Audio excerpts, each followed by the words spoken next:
वहाँ कहाँ देख रहे हो मामा जी? मैं तैयार हूँ।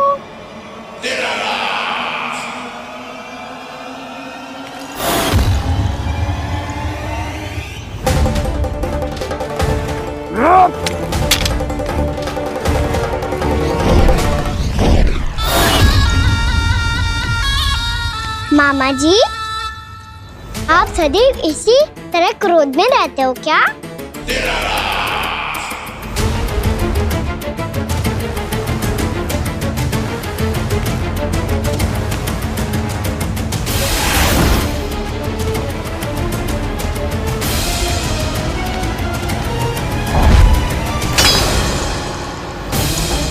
छोड़ मेरी तलवार को। छोड़ो तो तब जब पकड़ा हूँ।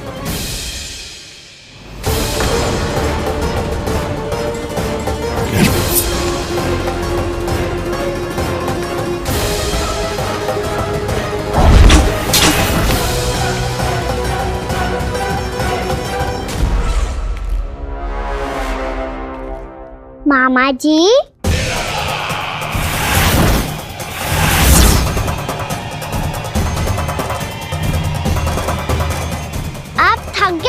थोड़ा विश्राम कर लो।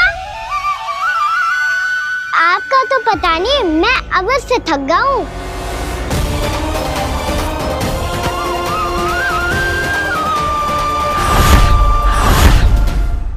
मेरे सिंहासन पर बैठने का तो साहस। अभी तो बस अभ्यास कर रहा था मामा जी। भविष्य में मुझे तो बैठना है यहाँ। आपने बल प्रयोग करके से अपने पिताजी से छीना था। मैं आज से छीन लूंगा। जो छल और बल से लिया जाए वो अधिक समय तक टिकता नहीं है मामा जी।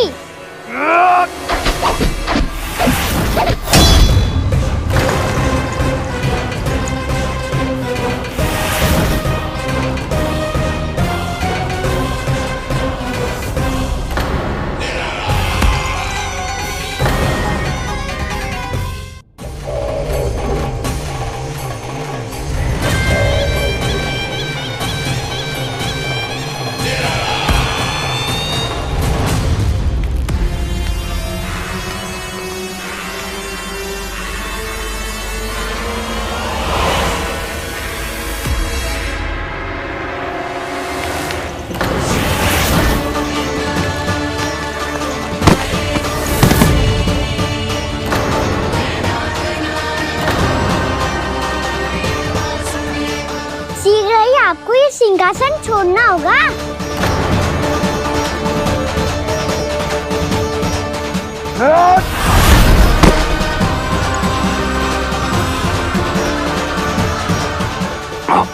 वो मेरा सिंहासन छीनना चाहता है। वो आ रहा है, वो आ रहा है। सैनिकों, सैनिकों! दुर्जन, बंद कर दो सभी द्वार और झरोखे, सबके सब। इसकी हर संभावना पर इतना कड़ा पहरा बिठा दो कि ना तो कोई महल के भीतर आ सके, ना कोई बाहर जा सके। मुझे महल की चप्पे चप्पे की सूचना चाहिए। जाओ।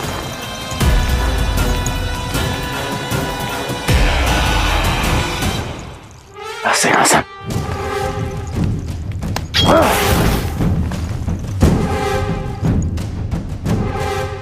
अब आ, दुष्ट मायावी, ए छलिया विष्णु अवतार, मैं कंस तेरी प्रतीक्षा कर रहा हूँ। देखता हूँ मेरे सिंहासन पर कैसे बैठता है तू। मुझे तो बस कुछ समय चाहिए था, वो मिल गया। अब करते रहिए आप प्रतीक्षा।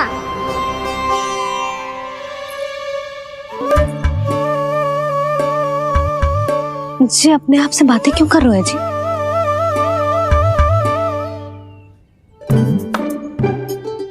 आप मुस्कुरा क्यों रहे हो? ना कछु ना, बताओ क्यों मुस्कुरा रहे हो? तुम ही पर गए अजय। जब तुम व्रत करती हो तो तुम भी ऐसा ही करती हो। इसी प्रकार भूख अधिक लगने पर अपना ध्यान भटकाने के लिए स्वयं से ही बड़बड़ाती रहती हो। होगा। आपको तो बस मेरा उपहास उड़ाने के लिए बहाना चाहिए।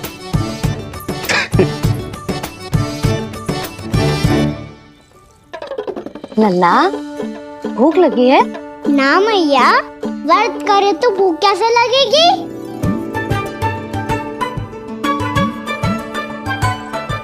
यदि लगी हो तो छोटे बालकों को थोड़ी बहुत भूल चूक क्षमा होती है। कछु ना तो फल तो तू खा ही सकते है। अब तो पूरे नियम और विधि विधान से व्रत तोड़ूंगा। कल द्वादशी के सुबह मुहूर्त के अनुसार। ठीक है।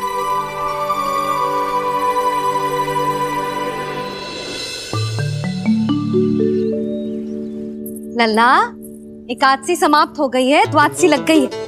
अब तू व्रत तोड़ सकते है। भोजन कर ले। ले।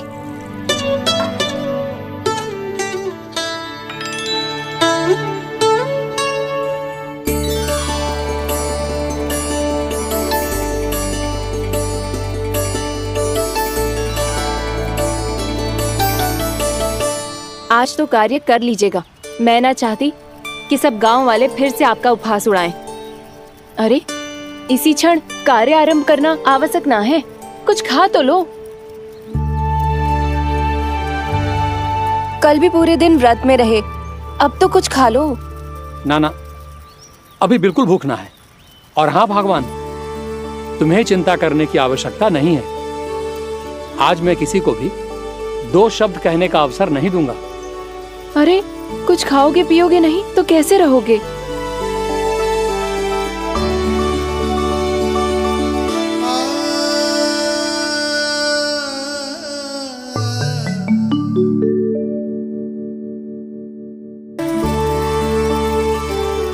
अरे, इसी क्षण कार्य आरंभ करना आवश्यक ना है। कुछ खा तो लो।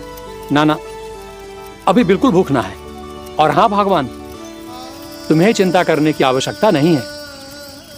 आज मैं किसी को भी 2 शब्द कहने का अवसर नहीं दूंगा।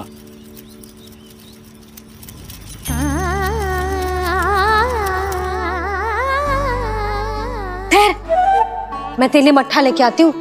व्रत के बाद पीने से पेट ठंडा रहता है। रुक।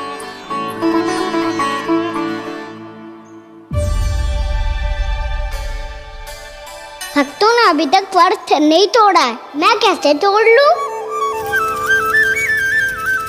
भूख कहाँ से होगी? श्री हरि नाम से पेट तो भर लेते हो। श्री हरि श्री हरि श्री हरि।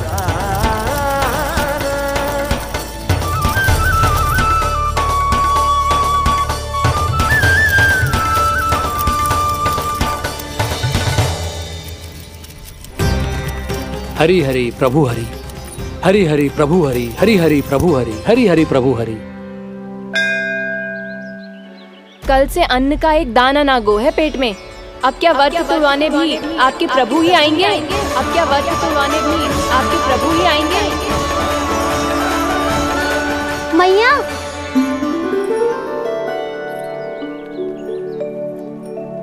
मैया पहले व्रत तोड़ के कछु खा तो लो। अभी ना, लौट के आने के बाद। हाँ,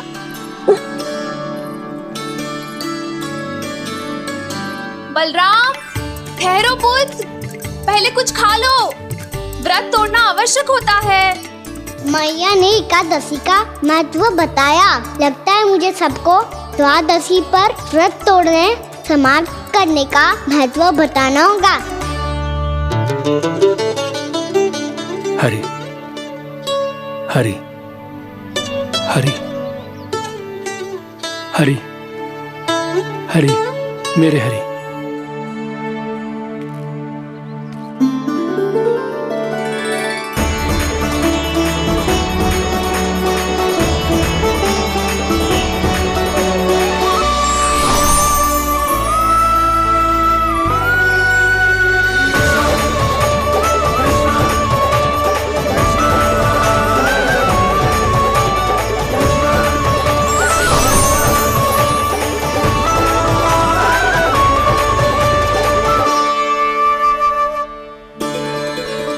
अभी अभी तो मैंने बच्चों की माँ को वचन दिया था कि आज किसी को शिकायत करने का अवसर ना दूंगा, और अब मैं प्रभु श्री हरि की कल्पना जसोमती रानी के लल्ला में ही करने लगा। ना ना, ये ठीक ना है।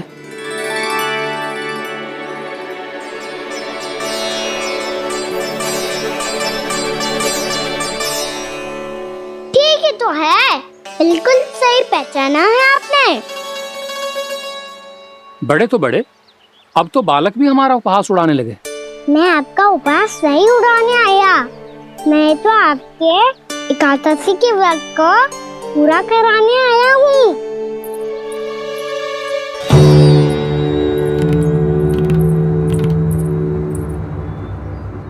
कान्हा,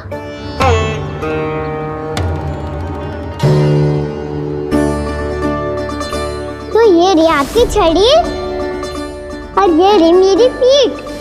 सेक देना ताकत तोड़।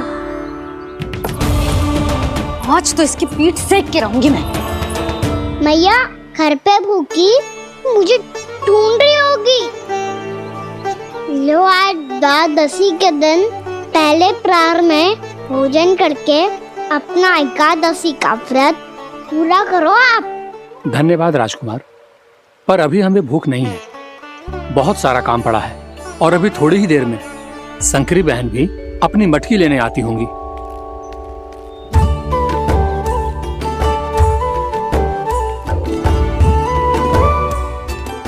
पर मैं आपका व्रत पूरा कराए बिना नहीं जा सकता। भला क्यों? भक्त भूखा रहे और भगवान खा ले, ऐसा हो सकता है भला?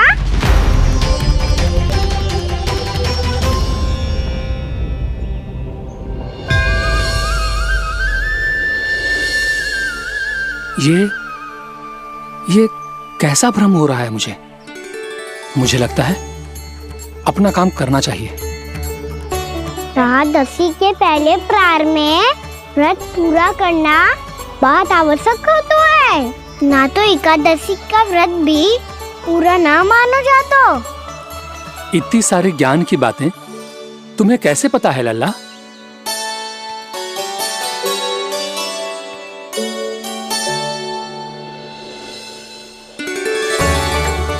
जैसे एकादशी की कथा होती है, वैसे द्वादशी की महिमा भी एक बहुत महत्वपूर्ण कथा है।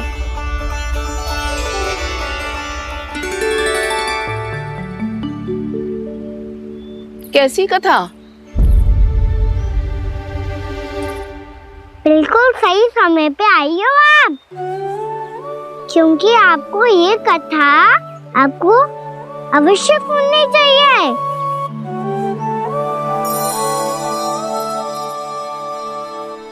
मुझे क्यों?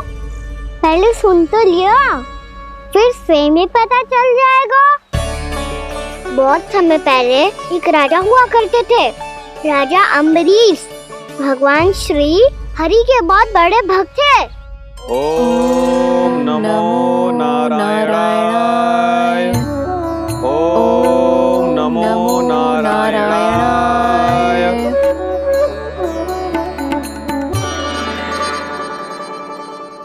नेक पुण्य के काम करते थे वो।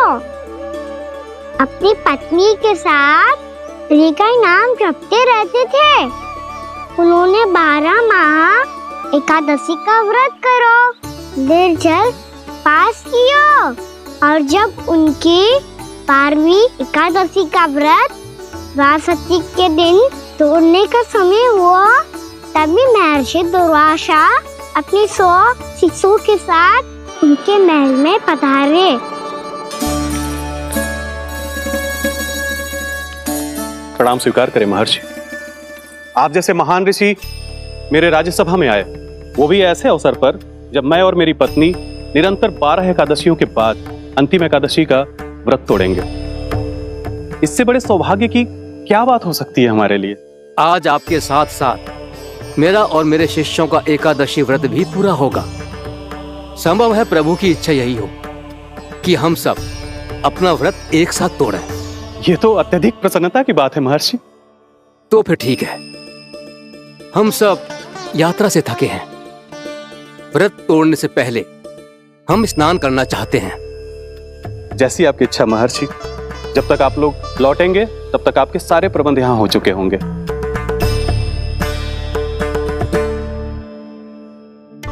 महर्षि दुर्वासा स्नान करने गए थे, पर उन्हें लौटने में विलंब हो रहा था और इधर द्वादशी पर व्रत पूरा करने का मुहूर्त बीता जा रहा था। महाराज अम्बरीश बड़ी विरगता के साथ महर्षि दुर्वासा के लौटने की प्रतीक्षा कर रहे थे। महाराज, व्रत तोड़ने का मुहूर्त बीता जा रहा है, बस कुछ ही समय बचा है। महर्षि और उनके शिष्यों को लौटने में न जाने कितना समय लग जाएगा। मेरा सुझाव है कि आप मुहूर्त समाप्त होने से पहले व्रत अवश्य तोड़ लें। गुरुदेव, हमने महर्षि दुर्वासा को वचन दिया है कि जब तक वो लौटेंगे नहीं तब तक हम व्रत नहीं तोड़ेंगे। इसीलिए मैं उनके लौटने के बाद ही भोजन ग्रहण करूंगा। पर महाराज, मुहूर्त यदि बीत गया और समय रहते हो नहीं आए तो महाराज आपका व्रत पूरा नहीं होगा। महाराज, आपको उसका फल नहीं मिलेगा। महाराज, 12 एकादशियों का व्रत व्यर्थ चला जाएगा। किंतु गुरुदेव, यदि मैंने भोजन कर लिया तो ये तो अतिथियों का अपमान होगा। आप उचित कह रहे हैं महाराज, भोजन के लिए उनकी प्रतीक्षा अवश्य कीजिए महाराज। पर मुहूर्त रहते हुए एक तुलसी का पत्ता और जल ग्रहण कर लीजिए, इससे आपका व्रत भी पूरा हो जाएगा और अतिथि का मान भी रह जाएगा। आपका सुझाव अच्छा है गुरुदेव।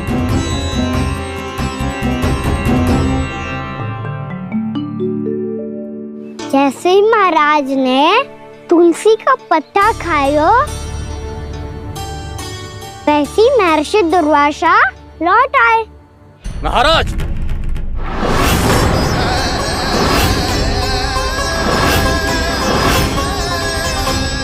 महाराज को उपास तोड़ते देखते बहुत क्रोधित हो गए।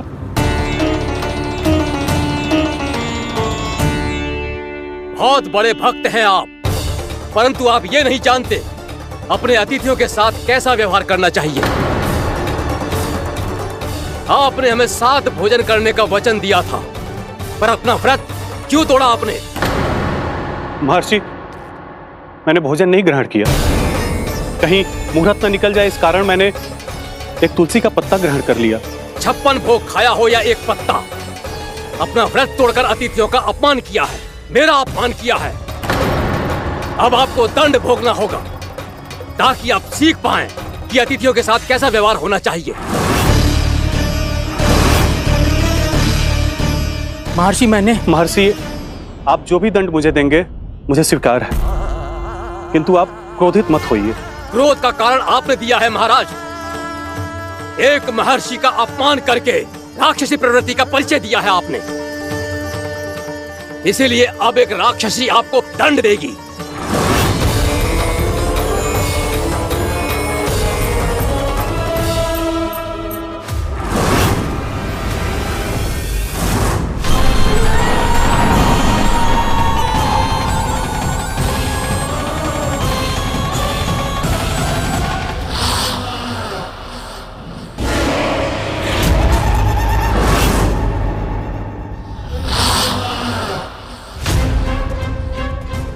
हे प्रभु, यदि मैंने सच में महर्षि का अपमान करने की भूल की हो तो मैं उसका परिणाम भोगने के लिए प्रस्तुत हूं। ओम नमो नारायणाय, ओम नमो नारायणाय नमः। महर्षि दुर्वासा को यह आभास ही नहीं था कि महाराज अम्बरीश ने उनका अपमान नहीं किया था, फिर भी उसे अपमान मान के वो श्री नारायण के भक्त पे संदेह कर रहे थे। मैंने भी तो भोला राम की भक्ति पे संदेह किया था। हे नारायण, ये क्या पाप हो गया मुझसे? संदेह किसी अपमान से कम ना हो तो, और भगवान सब सह सकते हैं, पर उनके प्रिय भक्तों का अपमान सहन ना कर सकते, इसीलिए उन्होंने अस्थिचेप करने का निर्णय लिया।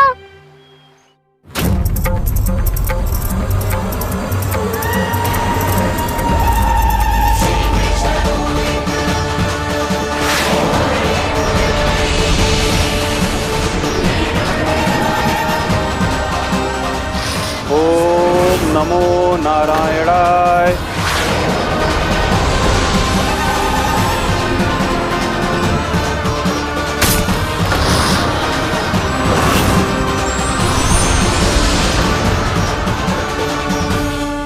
और फिर भगवान का वो सुदर्शन चक्र महर्षि दुर्वासा के पीछे पड़ गया। ये चक्र तो मेरी ओर बढ़ रहा है। ओम नमो नारायणाय। ये कैसे संभव हो सकता है? कोई रोको इसे, कोई रोको इसे।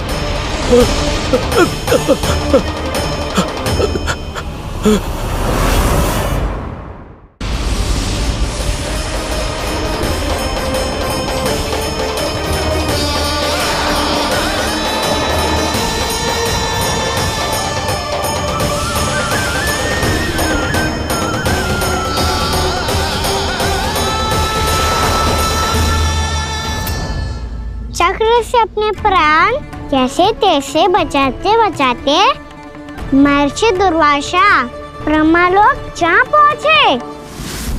ब्रह्मदेव रक्षा कीजिए, ब्रह्मदेव सहायता कीजिए, मुझे बचाइए ब्रह्मदेव, रक्षा कीजिए। ये सुदर्शन चक्र मेरे प्राण, मुझे बचाइए ब्रह्मदेव। महर्षि, मैं चाहकर भी आपकी सहायता नहीं कर सकता। ऐसी स्थिति में यदि कोई कुछ कर सकते हैं तो वो है सुदर्शन चक्र के स्वामी विष्णु, क्योंकि सृष्टि में केवल वही है जो इसे नियंत्रित कर सकते हैं। वो ही इसे वापस लौटने का आदेश देकर आपके प्राणों पर छाए हुए संकट को दूर कर सकते हैं। किंतु हां, मैं सुदर्शन चक्र से इतना अवश्य कहूंगा कि जब तक आप विष्णु लोक में पहुंच नहीं जाते, वो आपको किसी भी प्रकार की हानि ना पहुंचाए। आपका बहुत बहुत धन्यवाद, आपकी सदा ही जय हो।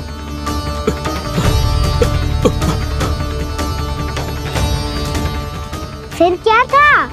भागते भागते महर्षि दुर्वासा सीधे भगवान श्री हरि के शरण में बैकुंठ पहुंच गए। त्राहिमाम प्रभु, त्राहिमाम, मुझे बचाइए, मेरी सहायता कीजिए प्रभु, मेरी सहायता कीजिए। मैं आपके इस चक्र और ऊर्जा से नहीं भाग सकता प्रभु, कृपया करके अपने सुदर्शन को रोकिए, इसे वापस लीजिए प्रभु। यह असंभव है महर्षि। एक बार सुदर्शन चक्र मेरे हाथों से छूट जाए तो अपना उद्देश्य पूरा किए बिना, मेरे भक्तों की रक्षा किए बिना वापस नहीं लौटता। कोई तो उपाय होगा प्रभु, कृपया करके मेरे प्राण बचाइए प्रभु। मैं सुदर्शन की ऊर्जा से जलकर भस्म नहीं होना चाहता प्रभु। आप जो कहेंगे मैं करूंगा प्रभु, मेरी सहायता कीजिए प्रभु, मेरी सहायता कीजिए। एक उपाय है, किंतु मुझे नहीं लगता कि आप वो कर पाएंगे। मैं अवश्य करूंगा, मैं अपनी प्राण रक्षा के लिए कुछ भी करूंगा प्रभु। आपने मेरे भक्त राजा अम्बरीश को भक्ति का कर्तव्य निभाने के लिए अपमानित और दंडित किया है महर्षि, पर भक्त की रक्षा करना भगवान का कर्तव्य है। इसलिए यदि आप भक्त राजा अम्बरीश के पास जाकर क्षमा याचना करें और यदि वो आपको क्षमा कर दे तो ही ये चक्र आपके प्राण लिए बिना लौट सकता है। अन्यथा आप तो जानते हैं महर्षि, मेरे भक्त का अपमान मेरा अपमान। भक्त का अपमान भगवान के अपमान से कम ना हो तो है। महर्षि दुर्वासा को भी ये बात समझ आई और फिर उन्होंने महाराज अम्बरीश से क्षमा याचना की। महाराज महाराज महाराज महाराज महाराज, मुझे क्षमा करें महाराज, मुझसे बहुत बड़ी भूल हो गई महाराज, मुझसे बहुत बड़ी भूल हो गई महाराज। महर्षि, आप हमारे चरण छुए ये उचित नहीं। महाराज, महाराज अम्बरीश, आप नारायण के सच्चे भक्त हैं। मैंने आपको अपमानित किया, दंडित करने का प्रयास किया महाराज। इस अपराध के लिए मुझे क्षमा कीजिए महाराज, और इस सुदर्शन चक्र से मेरे प्राण बचाइए महाराज।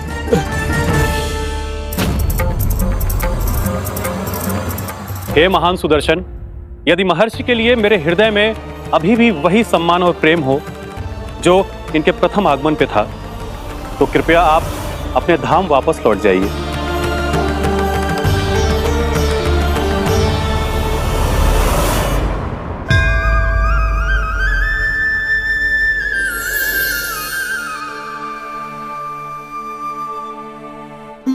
आपका बहुत बहुत धन्यवाद महाराज अम्बरीश। मैं आपको आशीर्वाद देता हूं कि आप देवराज इंद्र के समान शक्तिशाली हों। आपकी कीर्ति का पताका 10 दिशाओं में फहराए। मेरी बस एक ही इच्छा है महर्षि कि मैं आपके साथ अपना उपवास तोड़ सकूं। अवश्य महाराज, हम सब भोजन आपके साथ करेंगे और अपने आप को नारायण की सेवा में अर्पित करके व्रत को पूरा करेंगे, क्योंकि आज जो यहाँ हुआ है उससे सिद्ध हो चुका है कि एकादशी व्रत का फल द्वादशी की सुबह भोजन करने से ही प्राप्त होता है। इस कथा से हमें पता चलता है कि सभी को द्वादशी के सुबह भर पेट भोजन करके एकादशी का व्रत पूरा करना चाहिए। और दूसरी बात, भगवान की सच्ची भक्ति अपमान कभी ना करना चाहिए। उनके साथ सदैव प्रेम से व्यवहार करना चाहिए। यही भगवान को सबसे अधिक प्रिय है। भैया भोला राम, मैंने भी श्री हरि पे तुम्हारे विश्वास का उपहास उड़ाया था, मुझे क्षमा कर दो। ना ना, आप क्षमा मांगकर मुझे लज्जित मत करो। आप तो मेरी बहन जैसी हैं। जब महर्षि दुर्वासा जैसे महान ऋषि को भी प्रभु के भक्त से क्षमा मांगनी पड़ी, तो मैं तो बहुत ही तुच्छ हूँ। मुझे आपकी किसी भी बात का बुरा ना लगा। पर पता है प्रभु को कौन सी बात कब बुरा रखता है? कौन सी बात? जब उनका भक्त भूखा रहे, हमें भी अपना व्रत पूरा ना करे। और जैसा कि आप सभी ने अभी कथा से सीखो है, एकादशी के व्रत को द्वादशी की सुबह अवश्य पूरा करना चाहिए। अब आप जाओ, अपना व्रत पूरा करो।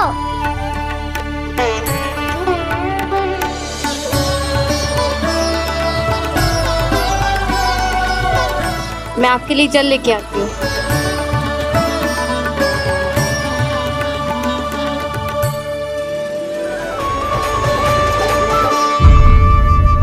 यशोमती मैया के नंद लाला। पक्षन, मैंने तो बस यही पक्षन बनाए थे। तुझे लक्ष्मी जी के पक्षन भीतर तक कैसे आ गए? किसने करो जे? इसका अर्थ तो ये है ना कि लक्ष्मी जी सच्ची में हमारे घर पधारी हैं। कितना अच्छा होता जी यदि हम यहीं होते, उनका स्वागत करते, उनकी पूजा करते, प्रसाद चढ़ाते और उनकी सेवा का सौभाग्य मिल जाता।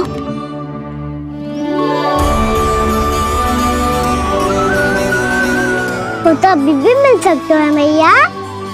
लक्ष्मी देवी सामने ही तो है।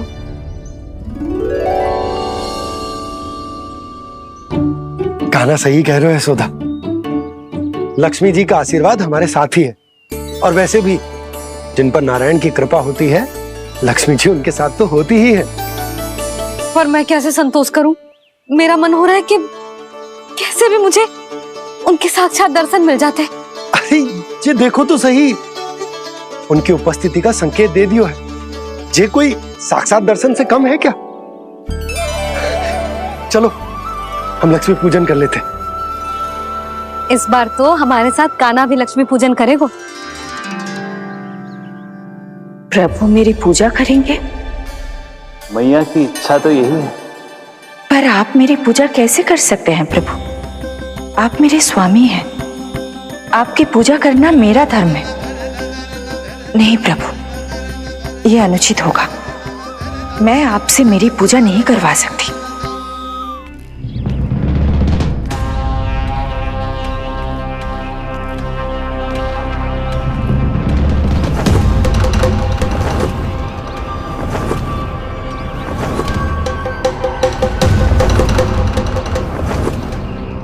बस करो बकासुर, बहुत हुआ ये लुका छिपी का खेल।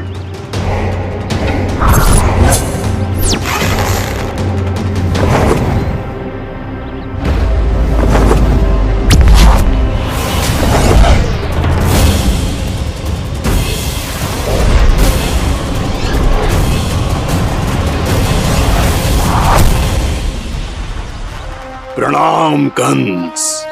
छिपे रहकर दूर से ही प्रणाम करोगे? सामने आओ बकासुर।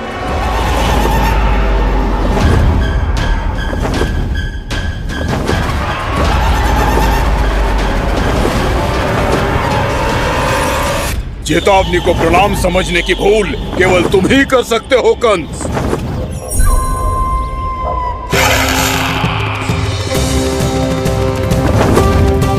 अनगिनत युद्ध करने के बाद भी जिसने पराजय का कड़वा स्वाद न चखा हो, उस अपराजय विजेता का अपमान करने की मूर्खता केवल तुम ही कर सकते हो बकासुर। अपने दिव्य अस्त्रों से किसे भयभीत कर रहे हो कंस? उसे जिसे संपूर्ण देवता भी मिलकर परास्त नहीं कर पाए थे। समय के साथ तुम्हारी स्मरण शक्ति पर धूल लग गई है बकासुर। भूल गए हो तुम अभी कुछ ही क्षण पहले जिस दिव्य अस्त्रधारी का तुम उपहास उड़ा रहे थे, उसी ने परास्त किया था तुम्हें। उस दिन तुम्हारे प्राण देह के इस बंधन से मुक्त हो जाते यदि तुम्हारी बहन पूतना ने तुम्हारे जीवन दान के लिए विनती न की होती तो यही स्मरण कराने के लिए बुलाया है मुझे? संधि करने के लिए बुलाया है। असंभव है ये। तुम्हारा मित्र वत्सासुर वीर गति को प्राप्त हो चुका है। जानते हो किसने की उसकी हत्या? तुम्हारे प्राणों की रक्षा करने वाली तुम्हारी बहन पूतना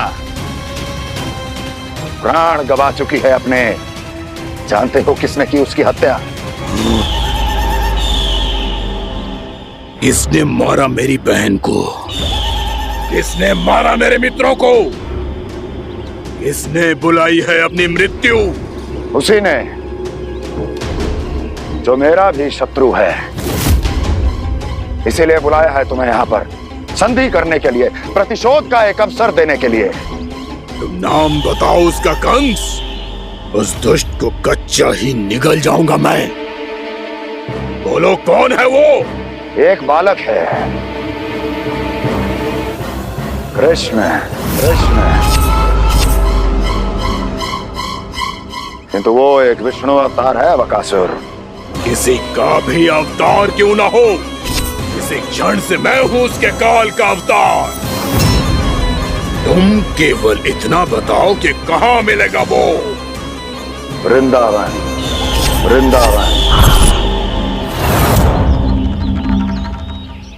कान्हा, आजा, पूजा आरंभ करते हैं। नहीं प्रभु,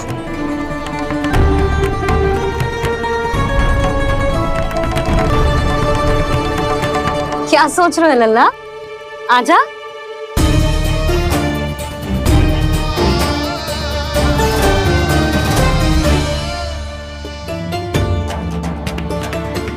पहले इस राक्षस का सामना करना होगा मुझे, अन्यथा ये शुभ दिन को सबके लिए अशुभ बना देगा।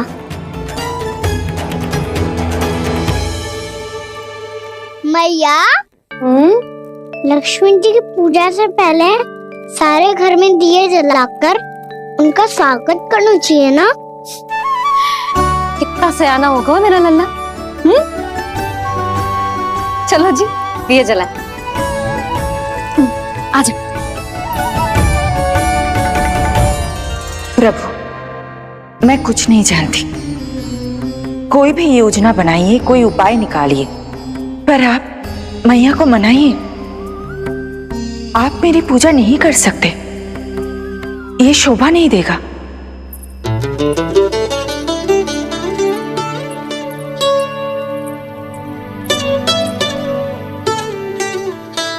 पहला दिया जलाएगो लल्ला? हाँ मैया। ले, ध्यान से लल्ला।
शीघ्र पहुंच गया यहाँ।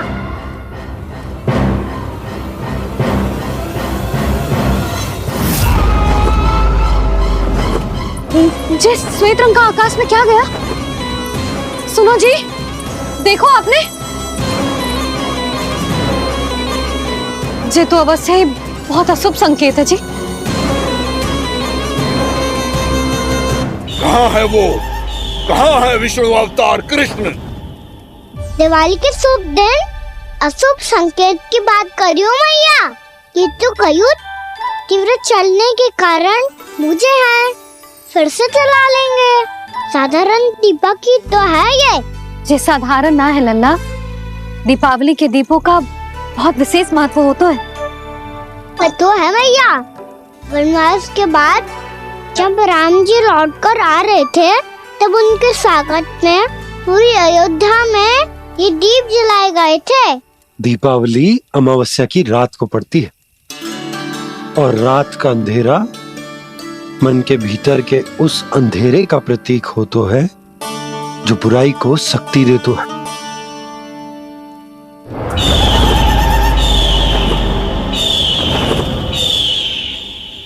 ये दीपक का तेल है ना, जे मन के विकारों का प्रतीक है। और जे बाती प्रतीक है हमारी आत्मा का। जब अमावस्या की अंधेरी रात में हम जो दीपक जलाते हैं ना, उसका अर्थ ये हो तो है तो जे बाती अर्थात कि हमारी आत्मा भक्ति के ताप में तप कर इस तेल अर्थात हमारे मन के विकारों को जला देती और आत्मा शुद्ध होकर परमात्मा के साथ एक हो जाती और फैल जाता है दसों दिशाओं में अच्छाई, सुख, शांति और ज्ञान का प्रकाश। समझो? साधारण अर्थ में कहते हैं कि दीपावली की रात जो दीपक का प्रकाश होता है ना, वो रावण की बुराई पर राम जी की अच्छाई का, उनकी जीत का प्रतीक होता है। समझ गो मैया, सब समझ गो।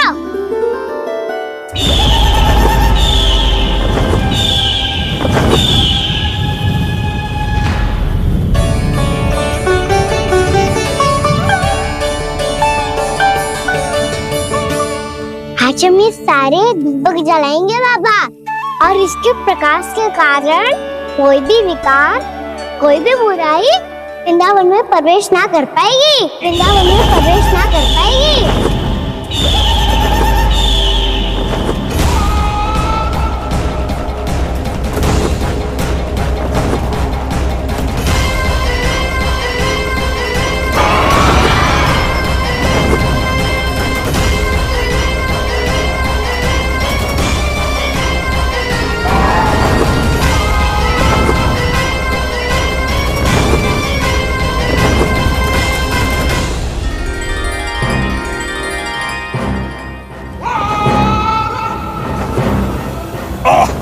इतना तीव्र प्रकाश, इसके कारण तो कुछ देखना भी कठिन हो गया है।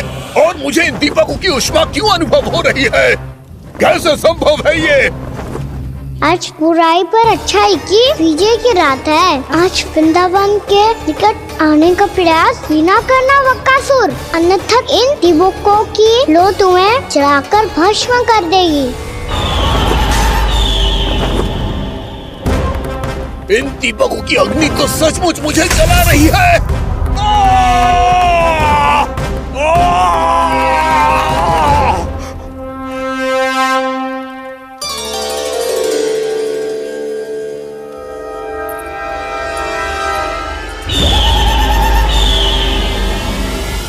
सारे देवता भी मिलकर मुझे नहीं रोक पाए थे। इन नन्हे दीपकों में इतना सामर्थ्य कहां जो मेरे पांव को बांध पाए।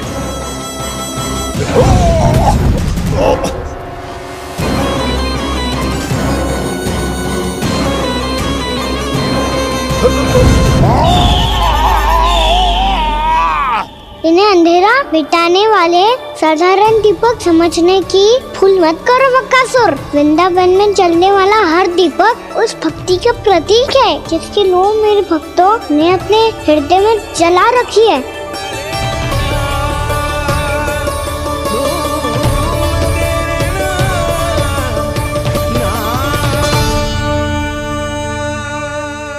भक्ति की शक्ति के आगे तो रावण को भी हारना पड़ा था बकासुर। फिर तुम्हारा तो अस्तित्व क्या है?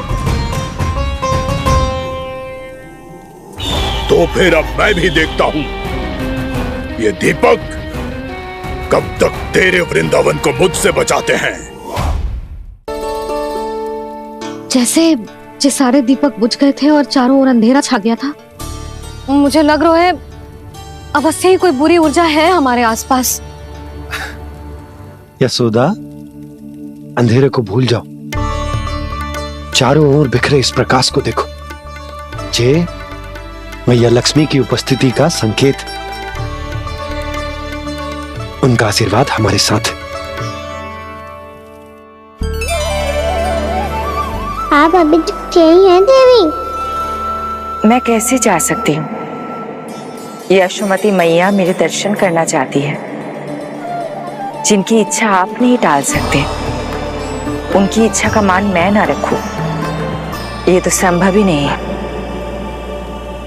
आपने मनाया है ना, स्मरण है ना आपको? मैं आपसे अपनी पूजा नहीं करवा सकती। अब तो दीपक भी जल गए, इससे पहले कि मुहूर्त निकल जाए पूजा आरंभ करते हैं। चल आजा।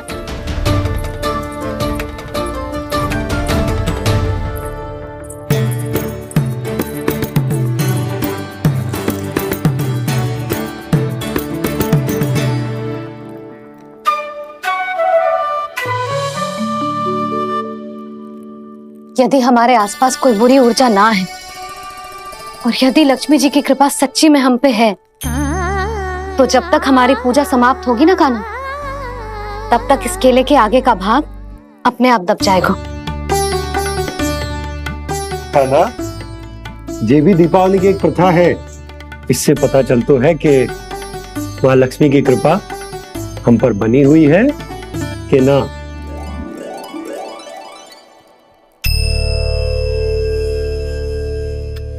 हे लक्ष्मी मैया, हम सबकी पूजा स्वीकार करो, आप हमें आशीर्वाद दो।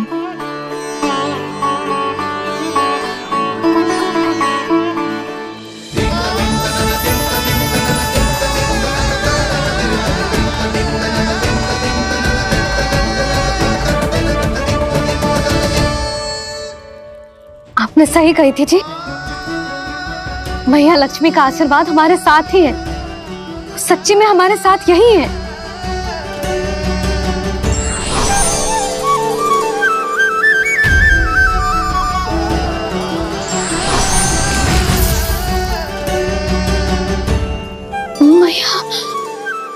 मैया लक्ष्मी ने साक्षात दर्शन दिए जी हमें।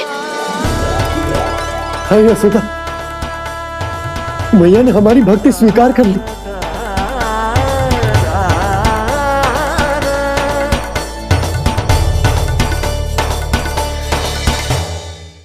आजा लन्ना, यहाँ बैठ, पूजा आरंभ कर दे। आजा।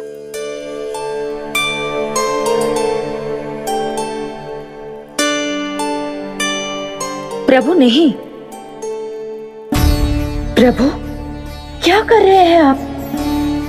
कोई उपाय निकालिए, मैं आपसे अपनी पूजा नहीं करवा सकती। मैं मानती हूँ कि आप मानव रूप में हैं, पर फिर भी आप हैं तो मेरे स्वामी श्री नारायण के स्वरूप ही। आपसे पूजा करवाकर मैं उल्टी गंगा नहीं बहा सकती। जिन मैया की बात आप नहीं टाल पाए देवी, उनकी आज्ञा का पालन मैं ना करूं, ये कैसा संभव है?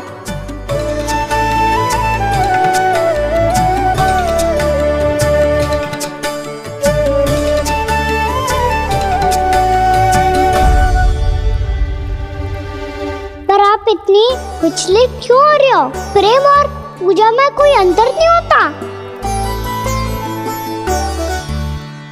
मैं कोई भी अवतार क्यों ना ले लूं, मेरा प्रेम तो सदा आपके साथ ही है। तो फिर मैं आपकी पूजा करूं या आप मेरी, इससे क्या अंतर पड़ता है?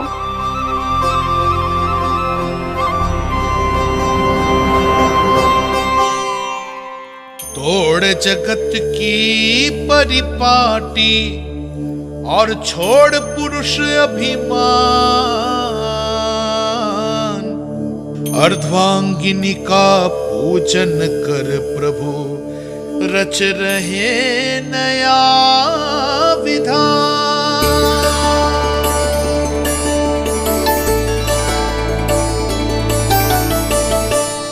इस अवतार में मुझे आपका साथ कब मिलेगा प्रभु? इधर के राजा भीष्म की पुत्री रुक्मिणी के रूप में शीघ्र ही आपका जन्म होगा। हमारे मिलन के लिए आपको थोड़ी लंबी प्रतीक्षा करनी होगी देवी, क्योंकि उसके पहले मुझे अपने अन्य दायित्व निभाने हैं और कंस के राक्षसों का सामना भी तो करना है।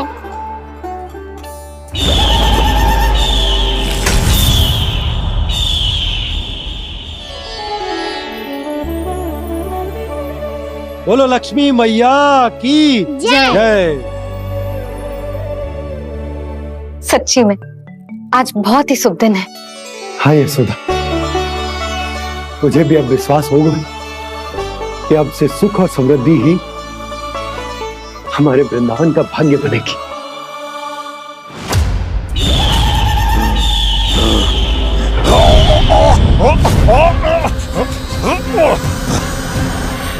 इन दीपकों का प्रकाश सैकड़ों सूर्यों की भांति चुभ रहा है मुझे।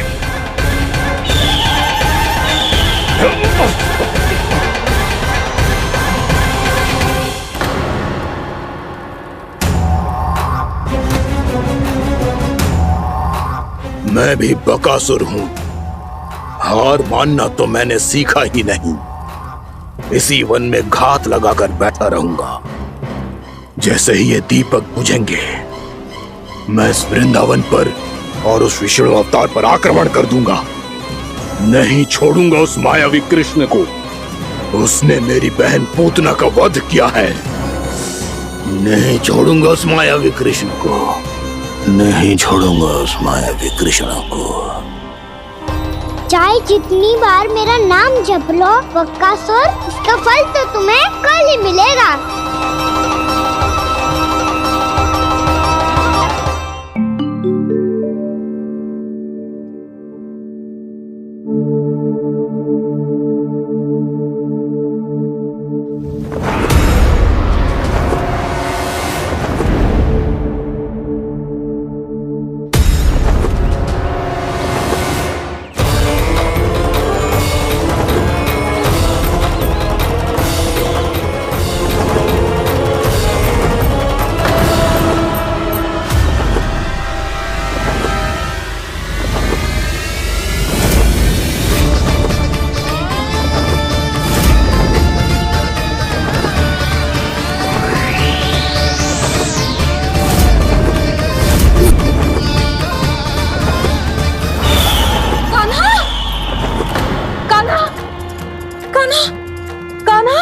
क्या हो गया यशोदा? खुद पूरा स्वप्न देखो क्या?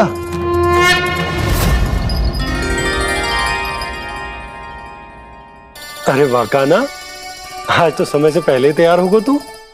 तैयार तो होना ही था बाबा। इससे पहले कि राक्षस वृंदावन आकर विध्वंस करे, मुझे वन जाके उसका सामना करना है। मैया शीघ्र भोजन बांधो, गौचरण के लिए विलंब हो रहा है। ना, आज कहीं ना जाएगो तुम। आज घर पे विश्राम कर। ऐसा क्यों कह रही हो यशोदा? हर बार क्यों का उत्तर देना आवश्यक ना है जी। मैं ना चाहती आज जे जाए, तुझे ना जाएगो बस। और जे ही क्यों, आज अन्य बालक भी वन में ना जाएंगे गौचारण के लिए। आप गोपो को भेज दो। पर मैया गौचारण कराना तो मेरा दायित्व है।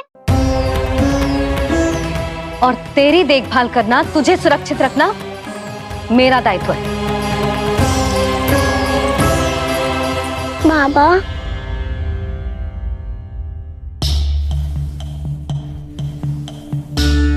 आज कछु मत बोल लल्ला।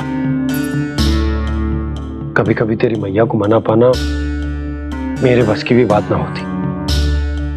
आज कछु पैसों ही देने। तूने देखो ना कैसे निर्णय करके बैठ गई है।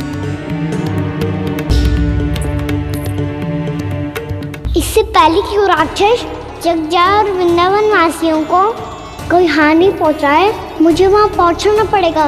पर कैसे?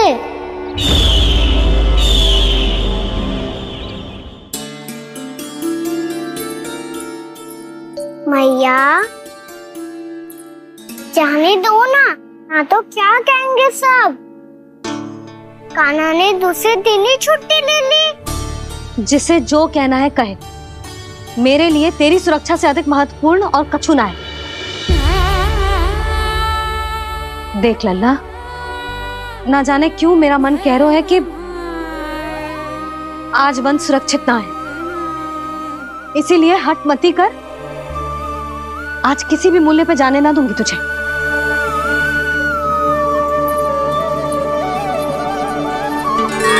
मैया ने ठान लिया, आज वन जाना है तो कोई और ही उपाय खोजना पड़ेगा यहाँ से निकलने का। सुनो, आज गौचारण के लिए गोप जा रहे हैं। हमारी छुट्टी है आज। पर क्यों बलराम? वो तो कान्हा ही जाने। सारी मैया ऐसी होती है क्या मुल्ली? पहले सेमी कहती है कि बड़ी हो जाओ, सब कुछ नियम से किया करो, अनुशासन सीखो। सेमी उसे तुड़वा के कहती है आपकी छुट्टी। तू चाहे जितना भी स्वांग कर ले लल्ला, कछु भी कह ले, कछु भी कर ले, मैं तो तुझे बाहर ना जाने दूंगी। वन छोड़, मैं तो तुझे चौबारे तक भी जाने की आज्ञा ना दूंगी आज। चल पी ले अब।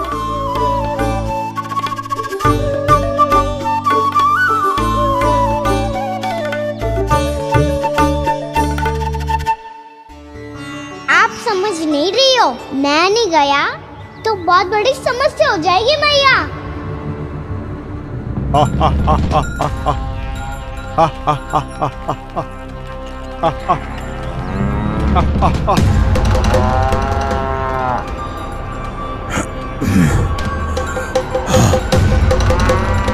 दिन निकले पूरे प्रहर बीत गया। इन गोपों में तो कोई भी बालक नहीं है, परंतु कंस ने तो कहा था कृष्ण गोपालक है।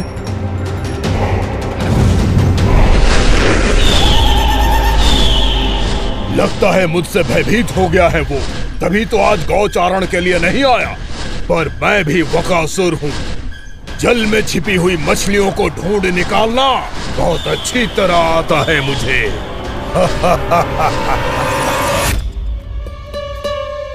गोप और गैया संकट में है, मुझे शीघ्र ही वहाँ पहुँचने का कोई उपाय खोजना होगा। क्या सोच रहे हो? शीघ्र समाप्त कर, चल। शीघ्र समाप्त करके भी क्या करूँगा मैया? आप मुझे कहीं तो जाने ही दूंगी ना, जाके सिखाओं के साथ भी ना खेल सकता। वो तो है, पर मैं भी तो हूँ, मेरे साथ तो खेल सकते हो है ना? सच्ची? सच्ची। जो मैं खेल बोलूँगा वही खेल खेलोगे आप? हाँ। आप मिठोली खेलते हैं? बहुत दिन हो गए। ठीक है, पर पहली पट्टी तेरी आंख में बांधेगी लल्ला। मुझे शिकार है। चल पहले दूध समाप्त कर। पूरा समाप्त कर। जे हुई ना बात। आजा, खड़ा हो।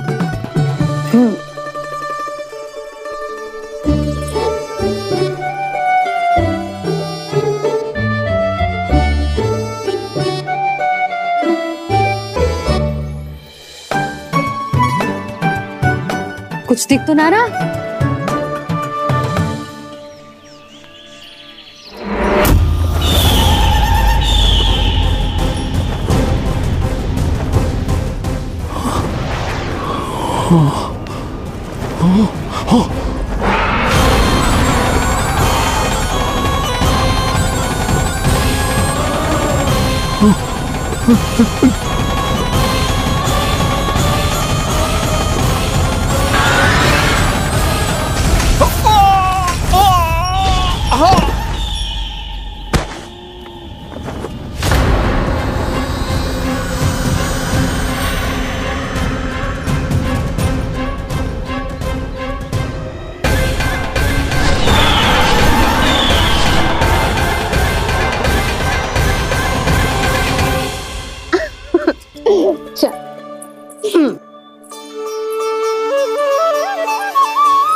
मैं यहाँ हूँ।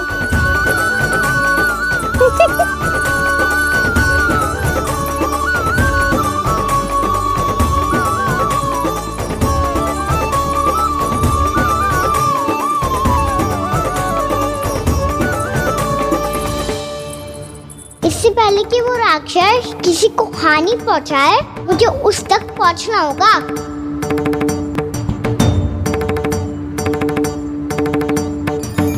सिगरता करनी होगी मुझे।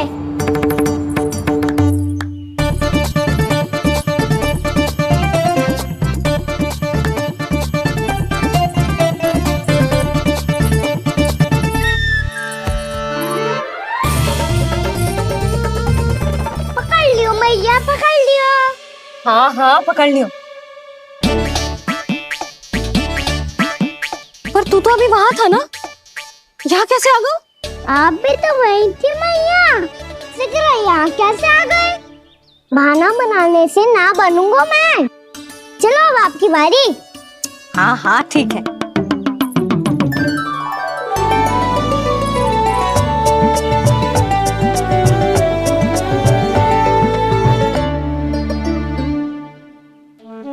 क्षमा करना मैया, पर मुझे जाना पड़ेगा।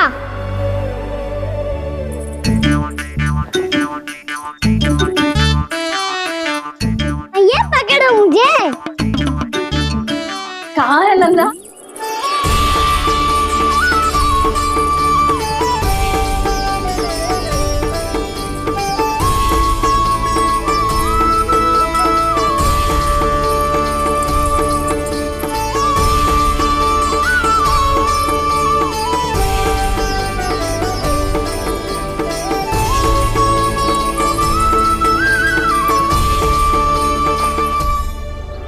योजना सफल हो गई।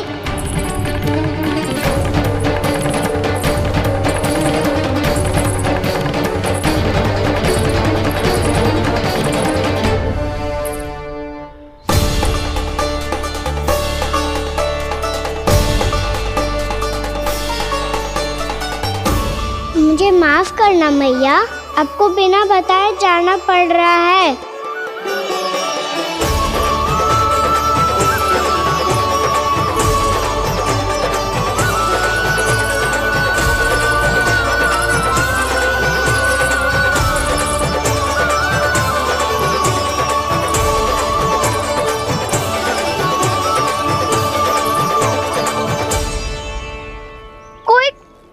ना मिल रहा है अभी तक। कहना तो अभी बता दे तो। हो तो ना सवाल, वो देख।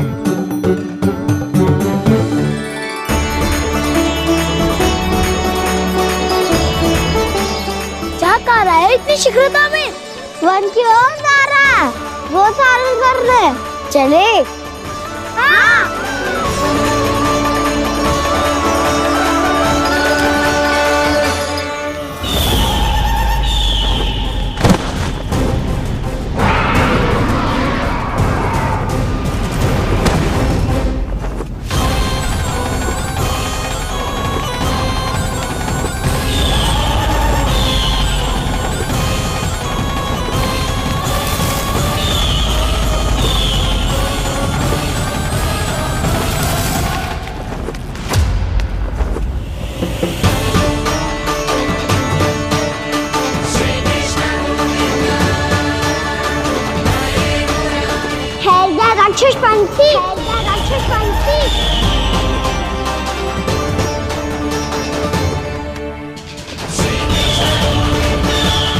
गोपालक कृष्ण हूँ मैं, नंदराज का लल्ला, वृंदावन का राजकुमार।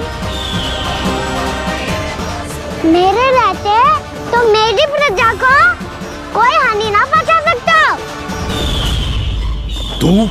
तू है कृष्ण? तुझ पर क्या प्रहार करूं मैं? मुझे तो लगा था विष्णु की तरह तेरे एक हाथ में चक्र होगा, दूसरे में गदा, पर तू तो नन्हा सा बालक है। कोई शक्ति नहीं है तेरे पास और ना ही है कोई अस्त्र या शस्त्र। तेरा सामना करने के लिए मुझे अस्त्र और शस्त्रों की आवश्यकता ना है राक्षस। वकासुर नाम है मेरा, वही वकासुर जो अपनी बहन पूतना की हत्या का प्रतिशोध लेने आया है।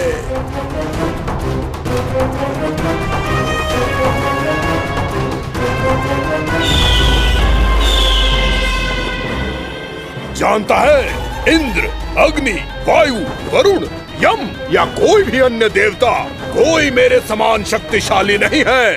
और तू मुझ जैसे पर्वत के सामने एक तिनके जैसा तू करेगा मेरा सामना? तू रोकेगा मुझे? बस एक ही प्रहार में तुझे अपना आहार बना लूंगा मैं।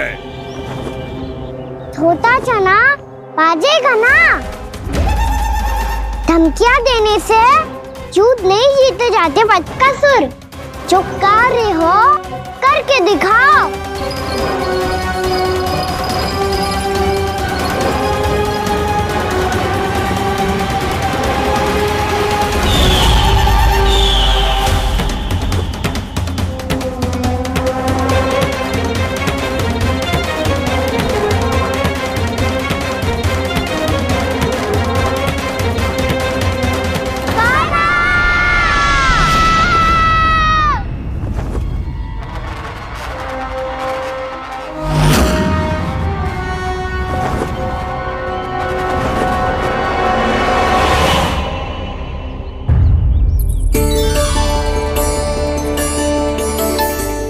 लल्ला, देख तेरी मैया थक गई है अब बस कर लल्ला, ताली बजा। कान्हा, अब बस कर।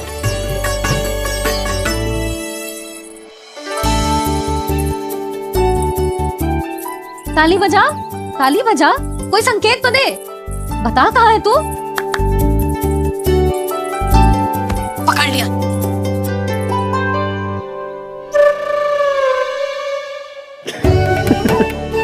आप भी ना बड़े हो गए हो पर बचपना ना गया आपका ना। बच्चे कहाँ गया? जी रोकाना।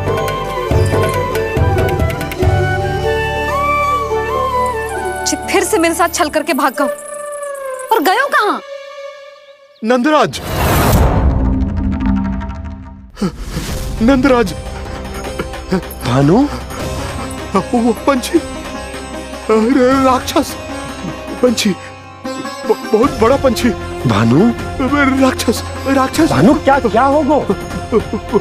तुम बैठो, यशोदा जल लेकर आओ, बैठो।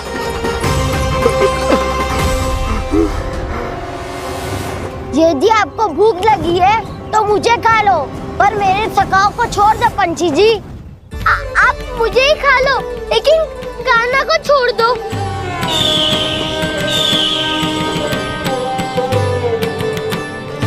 हम सबको खा लो, पर कान्हा को जीवन दान दे दो।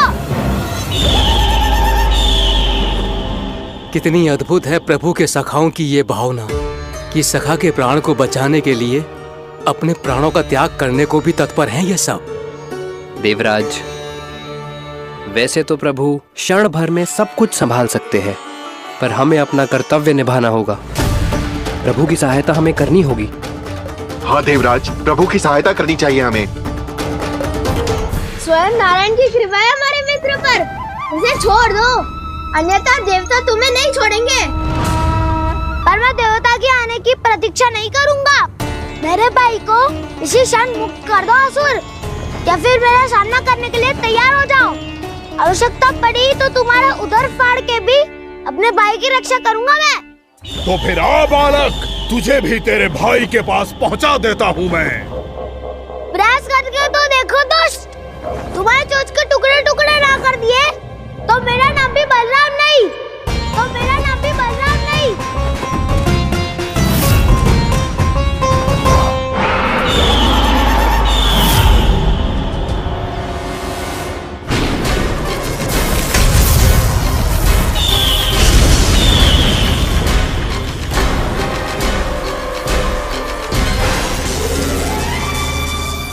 तेरी प्रार्थना स्वीकार हो गई मधु। हमारे कान्हा की रक्षा करने स्वयं देवता आ गए।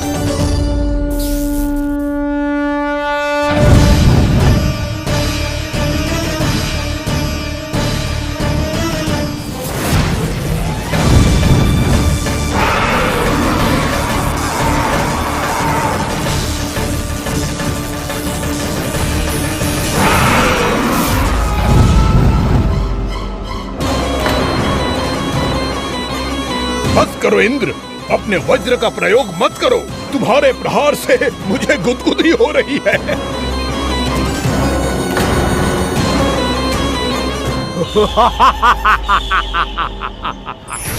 पर मेरी ज्वाला गुदगुदी नहीं करेगी वकासुर, जलाकर भस्म कर देगी।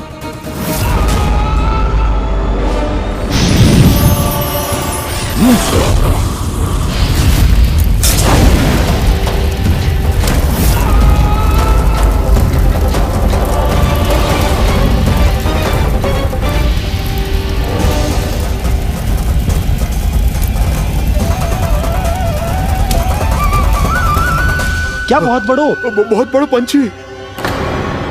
पंछी? बहुत बड़ो पंछी। पंछी नहीं, वो राक्षस कान्हा को निगल गया। हाँ?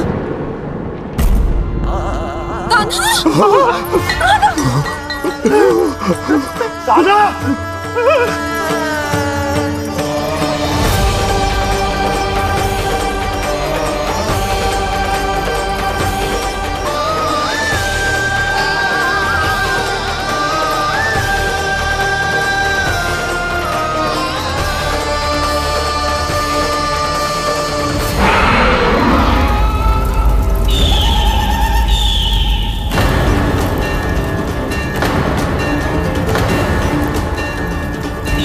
मेरे उदर की जठराग्नि भी तुम्हारी ज्वाला से अधिक तीव्र है अग्निदेव।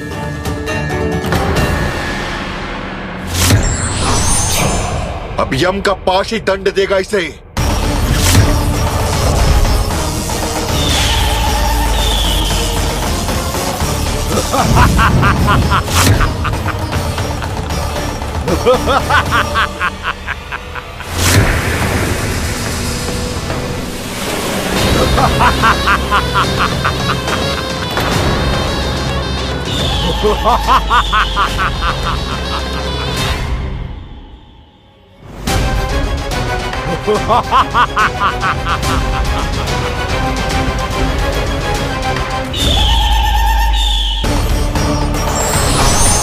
अब यम का पास ही दंड देगा इसे।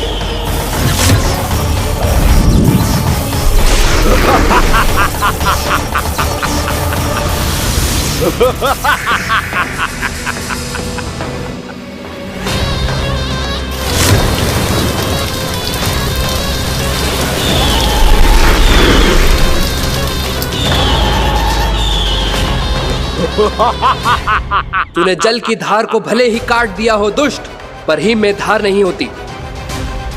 अब मेरी हिम शक्ति तुझे जमाकर नष्ट कर देगी।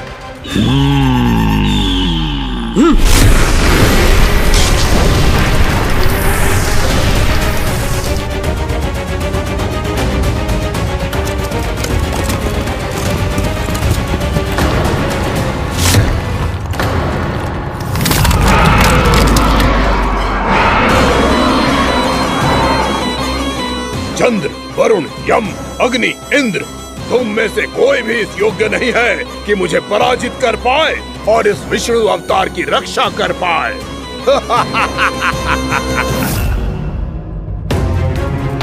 इस असुर को तो देवता कुछ ना बिगाड़ पा रहे हैं। अब क्या होगा कान्हा का? बकासुर, मैं अपनी किरणों की ताप से तुझे छल्दी छल्दी कर दूंगा।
पुत्र कार्तिकेय, इस असुर के उदर को फाड़कर अपने पिता के सखा श्री कृष्ण को मुक्त कराओ पुत्र।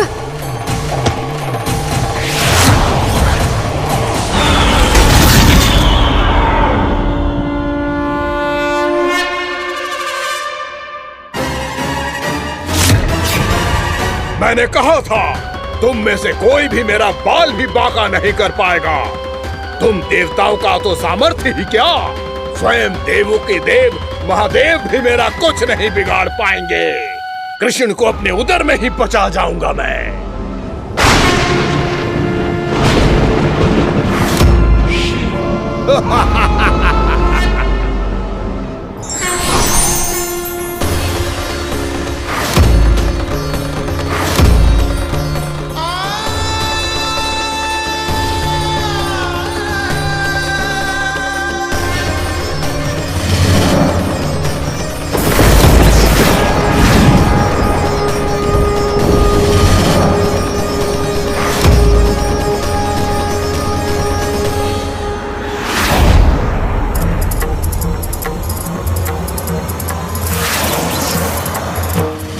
शिव शंकर का त्रिशूल है। एक ही बार में इस असुर का प्राण ले लेगा ये।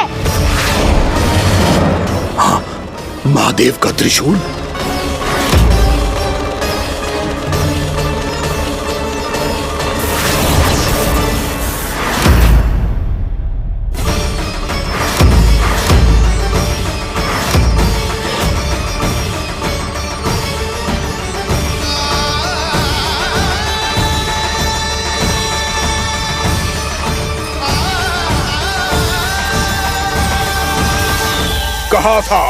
कहा था मैंने, स्वयं महादेव भी मेरा कुछ नहीं बिगाड़ सकते।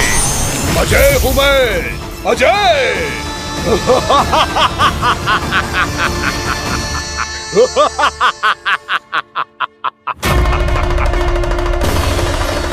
प्रभु, आपके त्रिशूल की महिमा तो अपरंपार है, तो फिर ये ठहर क्यों गया?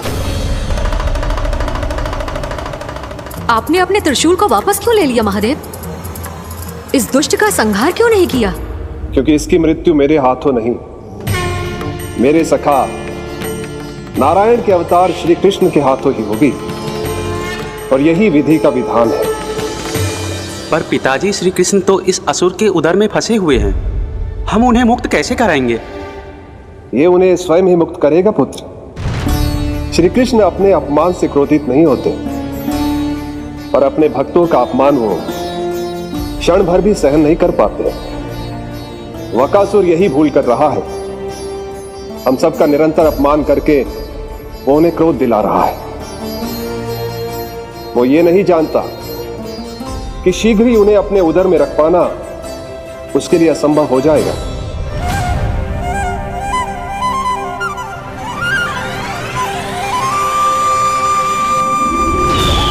क्या हुआ महादेव, पराजित होकर भी मुस्कुरा रहे हैं? पर अब तो महादेव कहलाने के भी योग्य नहीं रहे आप। असफल देवताओं की इस अयोग्य सेना को लेकर चले जाइए यहां से। ना ये मेरा सामना कर सकते हैं और ना ही आप। मेरी शक्ति के सामने आप अक्षम हैं महादेव।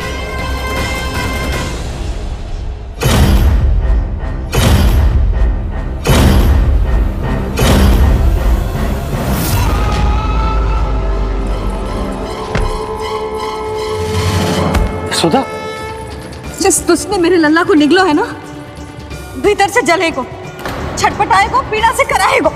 जिस दुष्ट ने मेरे लल्ला को निगलो है ना, भीतर से जलेगो, छटपटाएगो, पीड़ा से कराएगो। ये क्या हो रहा है मुझे?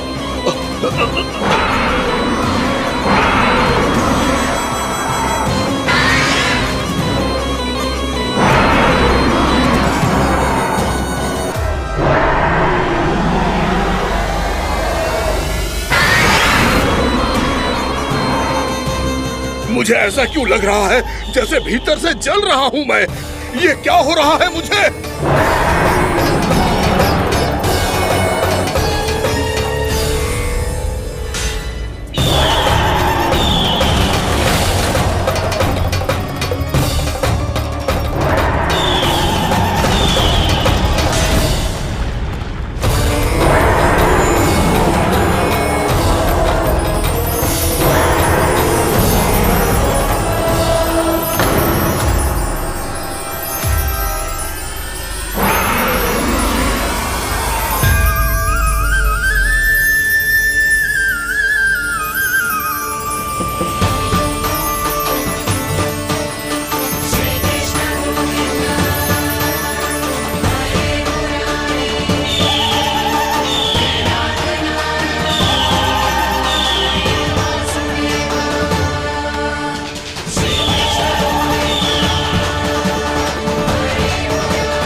हे प्रभु, मैंने ऐसे कौन से कुकर्म किए थे कि मुझे ऐसी मृत्यु प्राप्त हुई?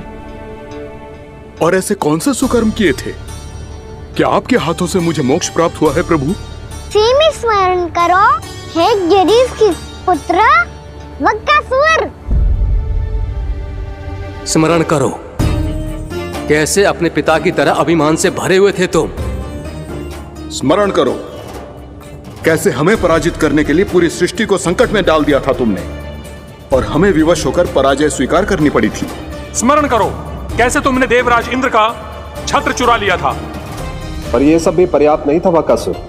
तुम्हारे पापों का घड़ा तब भरा था जब तुमने देवी गंगा के जल में साधना करते हुए जजाली मुनि की तपस्या में व्यवधान डाला था।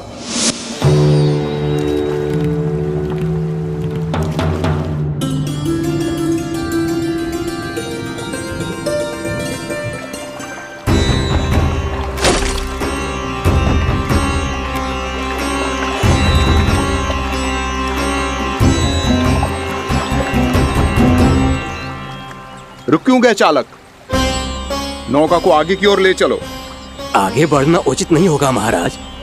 यहाँ से कुछ ही दूरी पर जालजली मुनि तपस्या कर रहे हैं।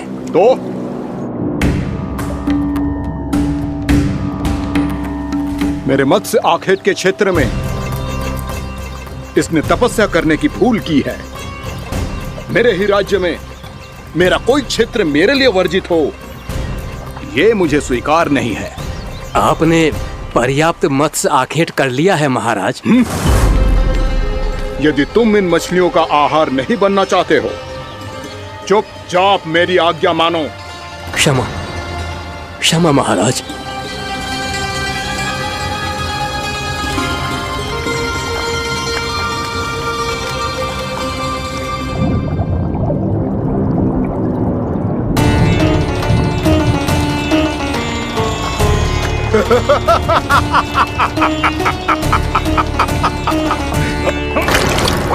मुनिवर, रक्षा कीजिए, रक्षा कीजिए मुनिवर, हमारे प्राण बचाइए मुनिवर, मुनिवर हमारे प्राण बचाइए।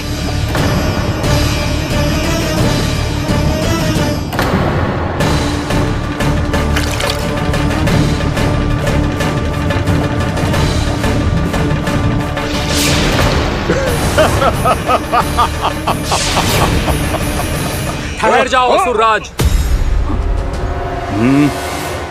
इन मछलियों को हानि ना पहुंचाओ। क्यों मुनि? अब मछलियां पकड़ने के लिए मुझे तुमसे आज्ञा लेनी पड़ेगी। तुमने तपस्या करने से पहले किससे आज्ञा ली थी? मां गंगा से, इस जल में रहने वाली सभी मछलियों से। इस उपकार के बदले इन सभी मछलियों को रक्षा करने का वचन दिया था।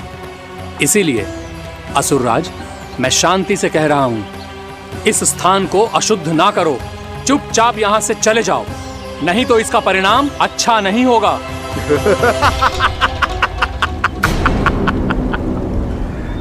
तुम जिन देवताओं की तपस्या कर रहे हो ना मुनि, उन्होंने भी मेरा कुछ नहीं बिगाड़ पाया था, और तुम मुझे धमकी देने का दुस्साहस कर रहे हो।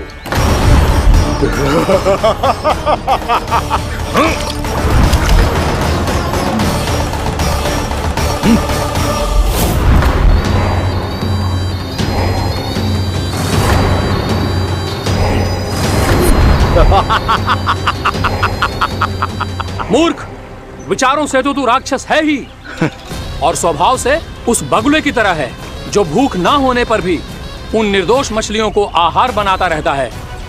इसलिए अभी इसी क्षण से तू वकुला का जीवन जिएगा। ये मेरा श्राप है, ये मेरा श्राप है।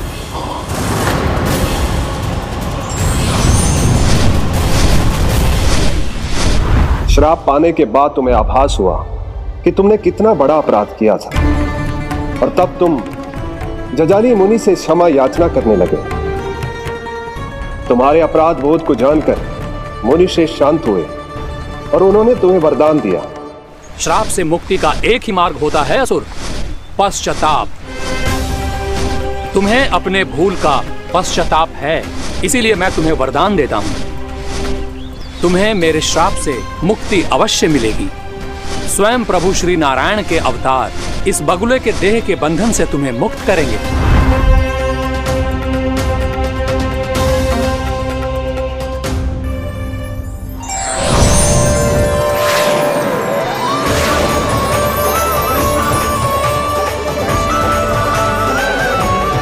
प्रणाम स्वीकार करें प्रभु।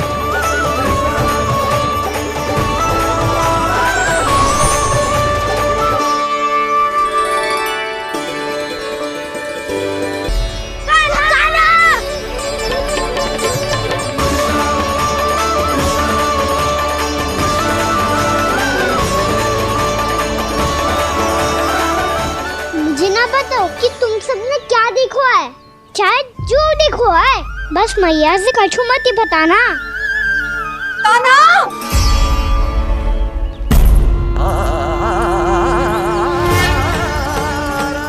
ताना! मेरा लल्ला!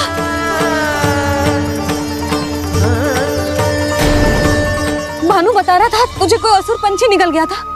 हाँ?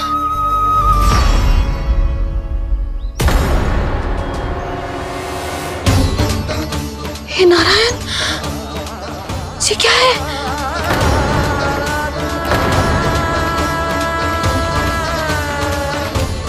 ये सब कैसे हुआ लल्ला? हाँ? कोई बताएगा मुझे ये क्या है?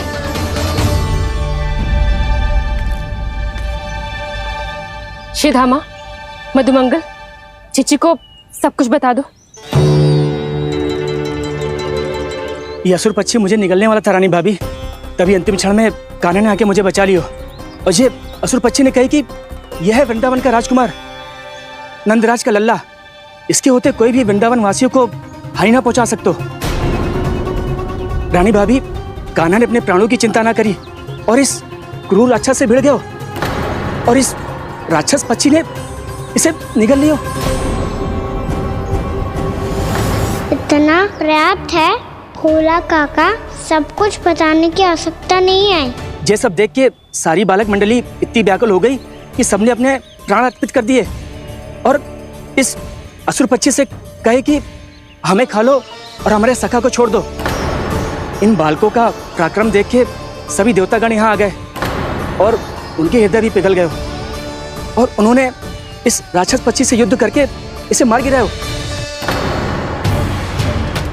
देवताओं के राजा इंद्र के वज्र का प्रहार तो मैंने अपनी आंखों से देखा है ताई जी।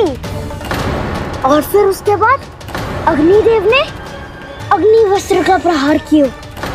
जय ना काकी, वरुण देव, कार्तिकेय, यमदेव सबने मिलके युद्ध किया इस राक्षस से। कहा था अभी मत बोलना। अरे सब मिलके फंसा दोगे मुझे। हाँ भद्रकाली, हमारे शिव शंकर भी आए थे छोटी माँ। जाओ आप भी। बाबा साईता, मुझे लगता है कि ये कान्हा भी इन्हीं देवताओं में से एक है। संभव तो है जीजी। स्मरण है पूतना और तृणावर्त के आक्रमण के समय भी ऐसा ही हुआ था। सभी राक्षस मारे गए थे पर अपने कान्हा को एक खरोच तक न आई थी। हाँ जीजी, मुझे लगता था कि श्री नारायण की विशेष कृपा है हमारे कान्हा पे, पर अब तो देख के लग रहा है कि हमारा कान्हा ही स्वयं श्री नारायण है। या फिर उनका अवतार है ये। अरे बस करो तुम सब, ऐसा कछु ना है। अरे जितनी बात सुनी है उससे तो यही लग रहा है कि कान्हा देवताओं और असुरों की युद्ध के बीच में फंस गया था। उसका इस सब से कोई लेना देना ना है। तो फिर इसके तन पे एक भी खरोच क्यों ना आया नंदराज? हाँ,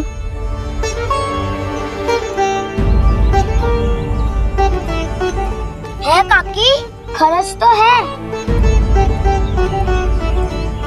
दिखा लल्ला। भैया बात पीड़ा आ रही है, कुछ करो ना। चिकोपिया भी ना अति करती है। श्री नारायण का अवतार हो तो इतनी तनिक सी खरोच पे ऐसे रो तो क्या? बस बहुत होगा। अब तो तुम सबने सीमा ही पार कर दी है। कभी से श्री नारायण बुलाते हो, कभी श्री नारायण का अवतार। तनिक कछु हो ना जाता है कि तुम सब कहानियां बुनने लगती हो। जे बस साधारण सा बालक है, मेरा लल्ला है जे भगवान मत ही बनाओ।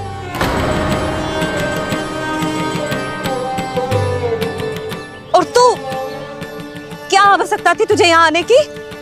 हाँ, वो भी मुझे बिना बताए। मेरे से छल करके आए हो तू।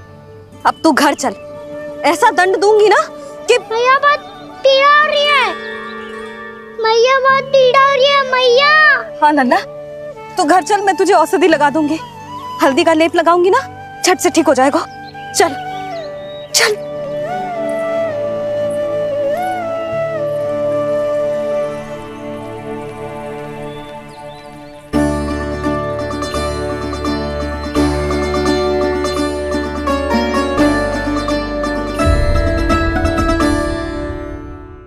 बहुत पीड़ा हो रही है मैया। हाँ नन्ना, तू घर चल, मैं तुझे औषधि लगा दूंगी। हल्दी का लेप लगाऊंगी ना, झट से ठीक हो जाएगा। चल चल।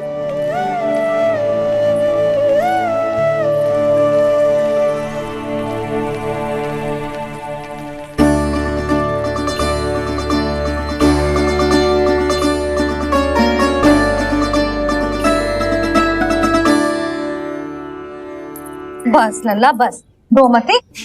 चल चल चल, आजा। अभी औषधि लगाऊंगी ना, तेरी सारी पीड़ा लुप्त हो जाएगी। आजा आजा। बैठ जा लल्ला। अभी आई मैं। हाँ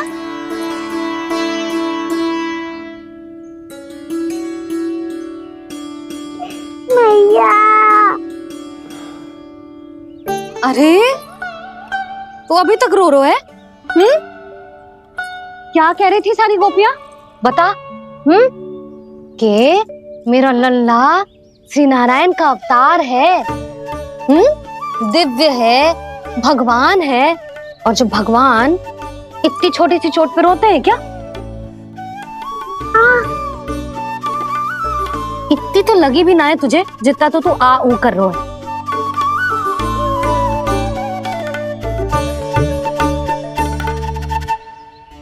आओ ना करूंगो। आप ऐसा दुलार थोड़ी करोगी। ओहो, वृंदावन का गौपालक जो इतनी छोटी सी चोट पे रोता है ना? गोप बालकों का मुखिया इतनी छोटी सी चोट पे रोता है? मेरा लल्ला तो सबसे शक्तिशाली है।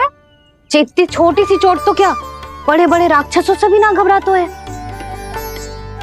हाँ, एक बार में सबको समाप्त कर देता है कि ना? हाँ मैया, यदि कोई राक्षस वृंदावन की ओर तेरी दृष्टि करके आएगा तो सबसे पहले कान्हा को सुरक्षा में खड़ा पाएगा। फिर चाहे जो बाल बन के आए या बगुला बन के।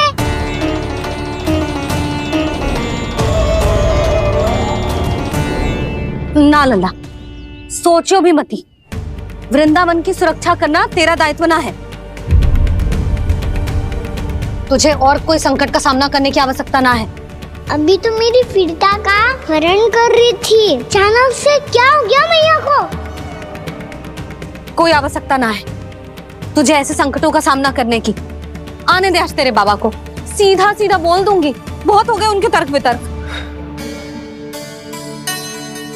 मेरा फूल सा लल्ला वन में अकेले गौचारण के लिए ना जाएगो। आज बगुले ने निकल लियो, कल कछु और हो जाए तो? नारायण ना करे, कहीं कछु ऊंच नीच तुझे कछु हो जाए तो? मैं तो जीते जी मर जाऊंगी।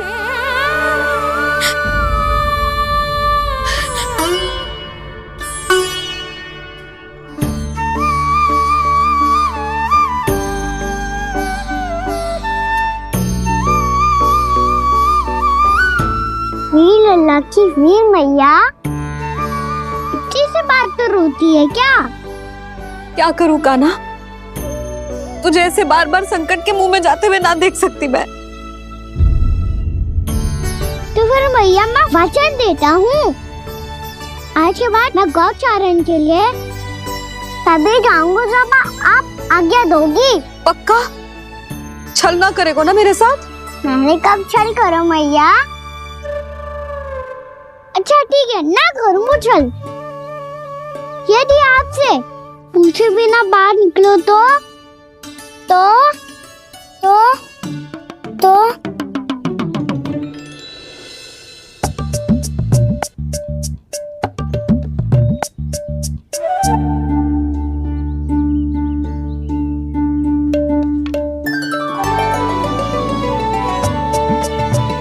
ये रे आपकी छड़ी और ये रे मेरी पीठ। सेक देना तापर तोड़। ठीक है, जब तूने अपना दंड निर्धारित कर ही लियो है तो सोच ले, अब अगर तूने मेरी बात ना मानी तो तोड़ तोड़ छड़ी पड़ेगी। समझ आई?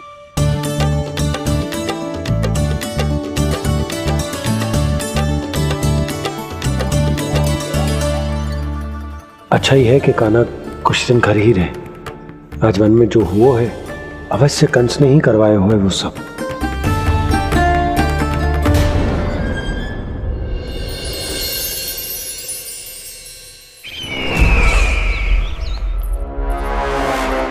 आपका ये धनुष तो सबसे अधिक शक्तिशाली था महाराज। ये कैसे टूट गया? कहीं ये बकासुर की पराजय का संकेत तो?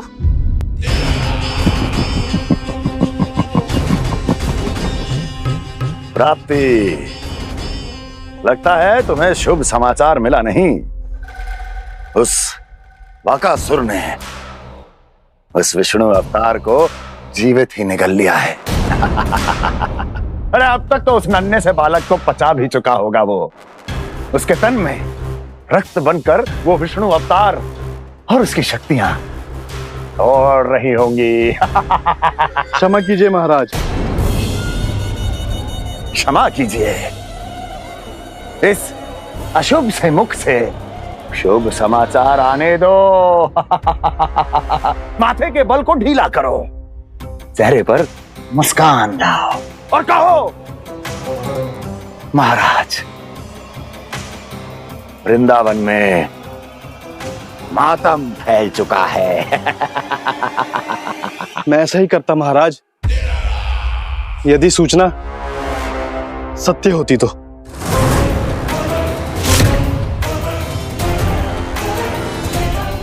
कहना क्या चाहते हो? एक क्षण में सूचना उगलो, अन्यथा मेरा योद्धा बकासुर विष्णु अवतार की तरह तुम्हें भी जीवित निगल जाएगा। आने दो। बकासुर मारा गया महाराज, बकासुर मारा गया महाराज, बकासुर मारा गया महाराज। बकासुर मर चुका है? असंभव। असंभव। बकासुर ने उस बालक को निगल तो लिया था, पर उसकी सुरक्षा करने के लिए सभी देवता वहां प्रकट हो गए, पर फिर भी कोई बकासुर का सामना नहीं कर पाया। और फिर क्या हुआ? वो बालक स्वयं ही बकासुर के उदर से बाहर आ गया और उसकी चोंच तोड़कर उसकी हत्या कर दी।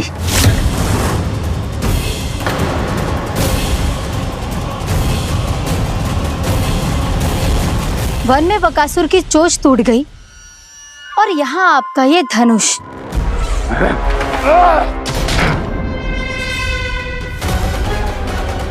केवल नहीं टूटा तो आपका ये भ्रम महाराज।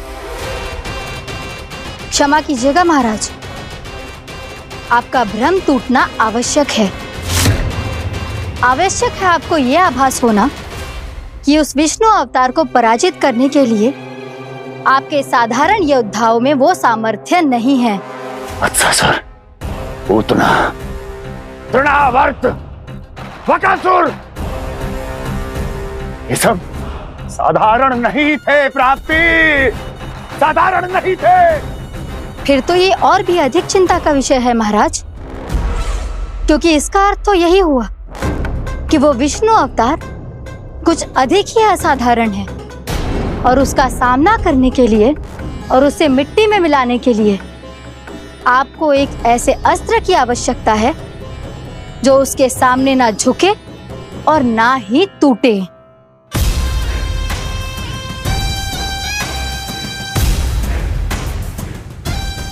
तो फिर मैं ऐसा ही असत्र ढूंढूंगा, चाहे आकाश पाताल एक क्यों ना करना पड़े मुझे, 10 दिशाएं 14 भुवन क्यों ना नापने पड़े मुझे। मैं उस असतर को अवश्य ढूंढ निकालूंगा जो उस विष्णु अवतार के प्राणों की डोरी इस धनुष की तरह तोड़ सके।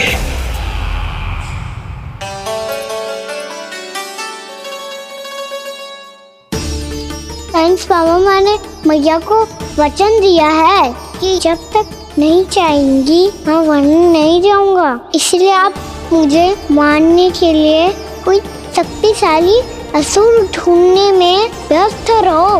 कुछ दिन तब तक मैं व्यस्त रहूंगा अपनी मैया की सेवा करने में।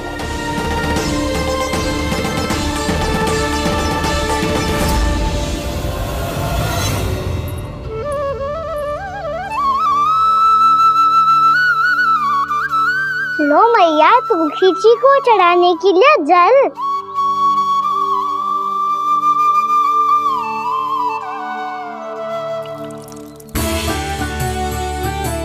लो मैया, और आटा।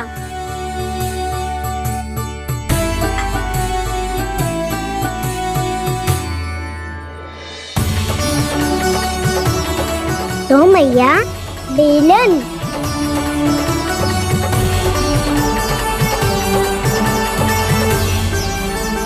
ले तनिक खा ले। ओ मैया, भूख ना लगी है। बिना भूख के खाने से क्या लाभ? और तेरा जब पेट तो कह रहा है कि उसे भोजन चाहिए। और लाभ कैसे ना लल्ला? भोजन का लाभ है ना, तन को पोषण मिलेगो, स्वास्थ्य बनेगो, जे तेरी भुजाओं में शक्ति आ जाएगी ताऊ के जैसी, ताऊ से भी अधिक। तेरे जे केस भी लंबे हो जाएंगे। सच्ची मैया? सच्ची। माप के देख लियो नित्य दिन। तनिक खा।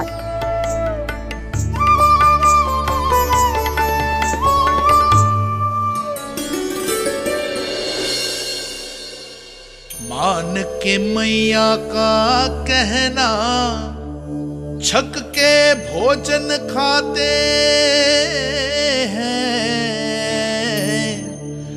नित्य मापते भुजा केश, पर ज्यों का त्यों ही पाते हैं।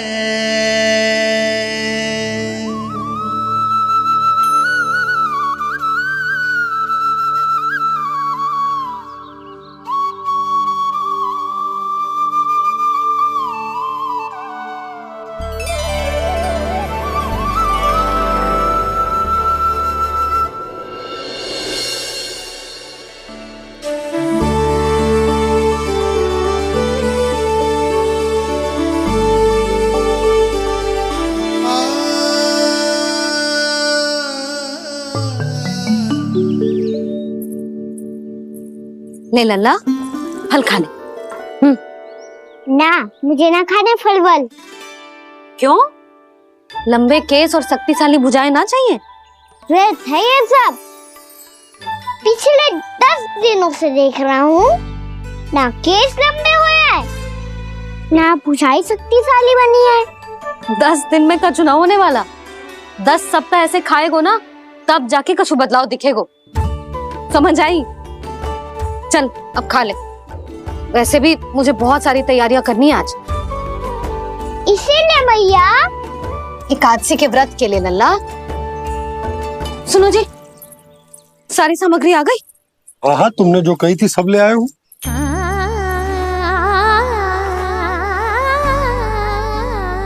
इसमें नारियल तो है ही ना, उसके बिना मैं एकादशी की पूजा कैसे करूंगी? यशोदा, मैंने भोला से कह दिया, वो लेकर आते ही होगा, घबराओ मत। कैसे ना घबराओ जी, आपको पता है ना एकादशी का व्रत मेरे लिए कितना महत्वपूर्ण है। पतो है। अरे इसमें तो दिए भी ना है। दिए ना है? अब मैं अभी लेकर आता हूँ। आप रहने दो, मैं ही लेके आती हूँ। भक्त भोला राम के यहाँ से है? भक्त भोला राम? मेरा अर्थ है कुमार भोला यहाँ के यहाँ से। हाँ हाँ, वो ही।